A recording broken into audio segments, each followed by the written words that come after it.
Obviously a little bit of a split session today, given the inclement weather, at least early.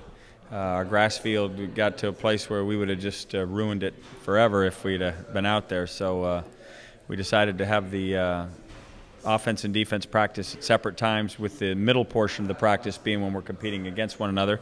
And I think we got a lot of work done in the same amount of time. So pleased that everybody was able to acclimate to the new schedule and get done what needed to be done. It was good practice offensively. The bonus for me today was I got to actually stay out there and watch a little defensive practice, and because my eyes are elsewhere as the quarterback coach. But I like where we are. I think that kids are engaged and looking forward to the weekend, and hopefully we'll play our best game this year, because we're going to need to play well against a very, very inspired and hot Washington State team. Questions? Not the same old Washington State. No, and you know, they deserve to feel the way they do. I mean, they've played hard, they've played well, they've put up all kinds of numbers, and you know, they are a real live operation that had better be taken seriously by everybody that they play. Have you had to convey that to the team?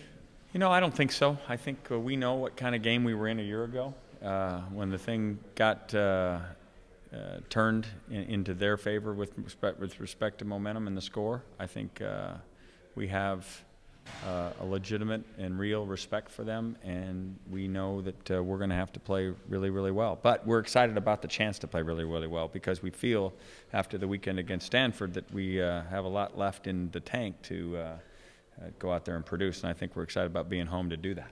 Coach, they scored 28 points last year. Did you see in them last year any of the makings of what they're kind of doing now? Oh, absolutely. At that time, it was Jeff Toole who was playing quarterback, and I thought at the conclusion of that game that he's a pretty talented guy. And remember that they went and shocked Oregon State in Corvallis, and then gave the Huskies all they wanted in the Apple Cup game. I think that game went to overtime. So they are a real life operation. They've got off to a great start this year, and I know their confidence is brimming now with the road win at Colorado. A lot of the players talk about a sense of urgency. Is that something you like to see in your players, or is that something you're promoting? Yeah, absolutely. We need to realize that the clock is ticking with respect to getting good and you know, staying in the race. I think we're excited about the race. You know, our side of the division is not anyone running away with it. I mean, Arizona State's undefeated, but I mean, we're sitting there at 1-1 and tied for second place. So we've got a chance, or at least can be tied for second place with a win this week. So we are very much looking forward to being in a race. It hasn't been a while since we've done that, and I think guys are excited about that prospect. Practice like this today, how does that affect your preparation? You know, really not. Kids are so adaptable. It's coaches that cringe over things like this more than the youngsters. But we were able to get everybody's work done, and we were able to get long field. You know, the alternative would have been go on the turf, but be everybody out there, and then you just have a hard time having a long field. And with the way that Washington State spreads the ball and throws the ball down the field, they're a big play offense. You just would have been giving your defense, you would have shortchanged your defense with respect to what they're going to see on the weekend. So it was the right thing to do, and I appreciate everybody, as I said, going along for the ride. What have you noticed from your players, in terms of the leadership amongst each other, changes that have been made perhaps this week? You know, I've had zero problem with respect to our players and their ability to come to work and give what they have and so forth.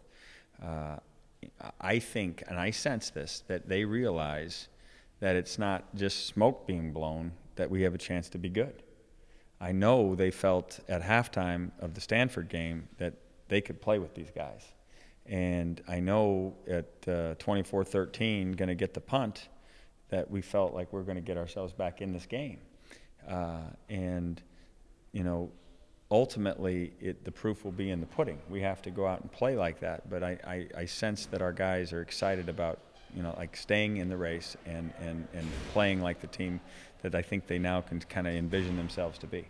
what's the importance of that? Because you and Coach Johnson or whoever, you guys can't always be the bad guys. They kind of have to, get on each other, so to speak. Well, yeah, leadership comes from a number of different places, but you have to earn respect before you can lead. And I think we've got a number of players that have earned that respect with their play and with their character. So they're feeling much more comfortable stepping forward and embracing that role as a leader. And that all helps as you're trying to build your program back to one of, first you go to real respectable, and then you go to championship level.